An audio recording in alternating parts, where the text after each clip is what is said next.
Hello friends, welcome to our YouTube channel. In this video I'm going to tell you about how to fix increase net speed problem in your POCO C61 smartphone. Before watching this video, if you have not subscribed to our YouTube channel, then subscribe to it and like our video.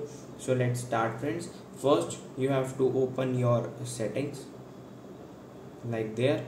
Then you have to come to your settings.